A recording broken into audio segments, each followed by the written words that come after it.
आज आपण गोविंदभोग राईस वापरून तांदळाची खीर तयार करतोय। गोड म्हटलं ना की सगळ्यांना आवडतं, पण नेहमीच्या खीरीपेक्षा आजची खीर थोडीशी वेगळी आहे। करायला पाऊण तास लागेल आणि संपायला 10 मिनटंसुद्धा लागणार नाही। इतकी फटाफट संपते ही, इतकी मस्त आणि सुंदर, इतकी छान टेस्टी लागते।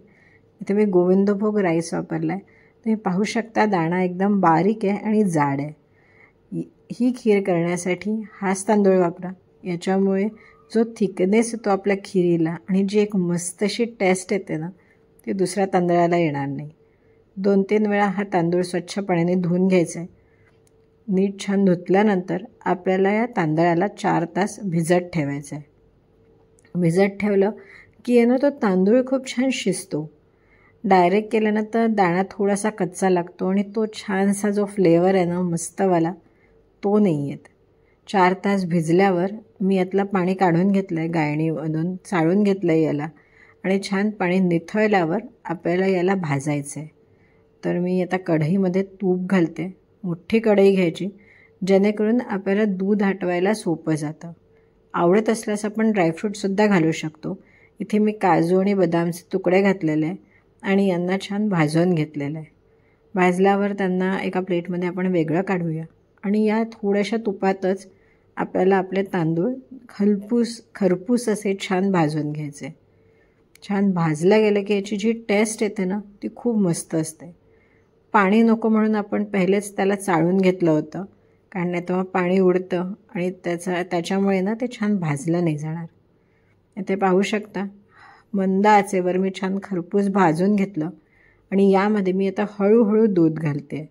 या मोठ्या मगनी आपण याच्यामध्ये दूध घालतोय आणि आता याला छान हलवून घ्यायचं। सतत हलवायचं आहे, जेणेकरून तांदूळ खाली लागणार नाही। आणि हळूहळू तुम्ही पाहू शकता तांदळाचा दाणा आता कसा फुलणार आहे। तो जसा जसा छान फुलत जाणार तशी ही खीर छान घट्ट होत जाणार। प्रत्येक दाणा या दुधामध्ये छान आपण शिजवणार आहे। फक्त हेच आहे की आपण हळूहळू दूध घालायचं आहे। तुम्ही पाहू शकता छान असं आता आपल्या खिरीला आता थिकनेस येणं चालू होते। हळूहळू खिऱ्यातले दाणे शिजायला लागलेले आहे। दूध आटलं की आपण दूध घालायचं आणि याला शिजवत राहायचं। एकदम सगळं दूध घातलं ना तर आटवायला खूप कठीण जातं, एक तर ते ओव्हरफ्लो होऊन जातं। त्याच्यामुळे थोडं थोडं लक्ष देत आपल्याला याच्यामध्ये दूध घालायचं आहे, जेणेकरून आपली खीर छान होत राहणार। आणि सगळ्यात महत्त्वाचं म्हणजे याला सतत हलवत राहायचं आहे, कारण खालून तांदूळ लागण्याची भीती थोडीशी जास्त आहे।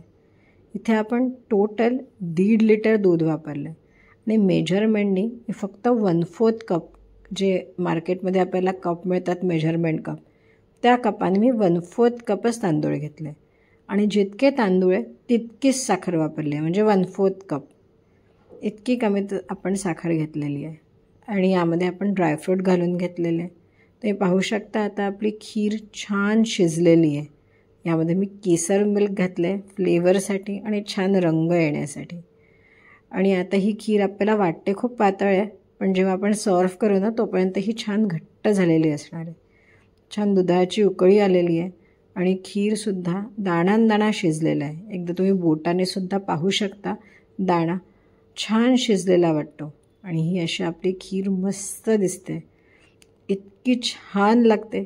नक्की करून पहा। फक्त एकच आहे की गोविंदभोग राईस वापरा, त्याच्यामुळे जो थिकनेस येतो, जो फ्लेवर येतो तो मस्तच असतो।